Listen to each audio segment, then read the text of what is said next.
নিজ বাড়িতে ছুরিকাঘাত বলিউডের ছোট নবাব সাইফ। প্রাথমিকভাবে জানা গিয়েছে তাকে ধারালো অস্ত্র দিয়ে কোপানো হয়েছে।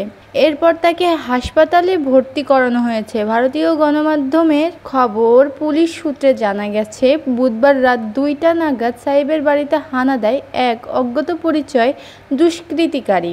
ডাকাতের উদ্দেশ্যে এই হানা বলে প্রাথমিকভাবে মনে করছে পুলিশ। ওই দুষ্কৃতী সাইফকে ছুরি দিয়ে কোপায় বলে অভিযোগ। তারপরেই জখম অভিনেতাকে ভর্তি করানো হয় মুম্বাইয়ের লীলাবতী হাসপাতালে। জানা যায়, সাইফ আলী খান মুম্বাইয়ের বান্দ্রায় সদ্গুরু শরণ বিল্ডিং নামের একটি আবাসনে থাকেন। এই আবাসনেই থাকেন অভিনেত্রীর স্ত্রী তথা বলিউড অভিনেত্রী কারিনা কাপুর। তাদের সঙ্গে থাকেন তাদের 2 সন্তান, 8 বছরের তৈমুর এবং 4 বছরের জে। প্রাথমিকভাবে জানা গেছে, দুষ্কৃতী যখন ওই বাড়িতে ঢোকে সেই সময় ঘুমাচ্ছিলেন অভিনেতা এবং তার পরিবারের অন্য সদস্যরা। আওয়াজ পেয়ে বাড়ির সকলে উঠে পড়লে আবাসন থেকে বেরিয়ে যায় ওই দুষ্কৃতী।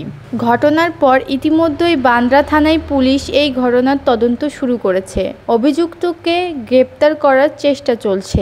এই প্রসঙ্গে এক পুলিশ কর্মকর্তা বলেন, সাইফ আলী খান লীলাবতী হাসপাতালে চিকিৎসাধীন। এটা স্পষ্ট নয় যে তাকে ছুরি দিয়ে কোপানো হয়েছে নাকি ডাকাতের সঙ্গে ধস্তাধস্তির জেরে তিনি আহত হয়েছেন। আমরা বিষয়টি তদন্ত করে দেখছি। একই সঙ্গে এই ঘটনার তদন্ত করছে মুম্বাই ক্রাইম ব্রাঞ্চ। অন্যদিকে অভিনেতার টিমের পক্ষ থেকে একটি বিবৃতি দিয়ে সংবাদ মাধ্যম এবং অনুরাগীদের শান্ত থাকার অনুরোধ জানিয়েছেন। বলা হয়েছে, সাইফ কী রকম থাকলেন তা সময়ে সময়ে জানানো হবে। লীলাবতী হাসপাতালের অন্যতম শীর্ষ পদাধিকারী ডাক্তার নীরজ উত্তমানি জানান, ভোর 3:30টা নাগাদ সাইফকে চিকিৎসাধীনের জন্য নিয়ে যাওয়া হয়। অভিনেতার শরীরে 6টি ক্ষত রয়েছে, এর মধ্যে 2টি ক্ষত গভীর বলে জানিয়েছেন নীরজ। তিনি শিরদাঁড়ার কাছেও আঘাত পেয়েছেন বলে জানিয়েছেন হাসপাতাল কর্তৃপক্ষ। হাসপাতাল সূত্রে খবর, বৃহস্পতিবারই অভিনেতার অস্ত্রোপচার করা হচ্ছে। তার মধ্যে বিশেষজ্ঞ চিকিৎসকদের একটি দল গঠন করা হয়েছে। নিউরোসার্জন নিতিন ডাঙ্গে, কসমেটিক সার্জন লীলা জৈন এবং নিশা গান্ধী সাহেবের অস্ত্রোপচার করার দায়িত্বে।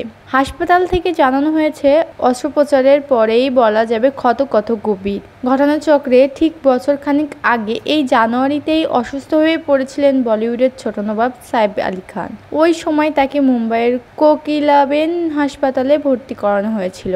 শুটিং করতে গিয়ে হাঁটুতে এবং কনুইয়ে পুরনো আঘাত বেড়ে যায়। অসহ্য যন্ত্রণা শুরু হতেই ভর্তি করানো হয় হাসপাতালে। তখন তার অস্ত্রোপচারও করা হয়েছিল।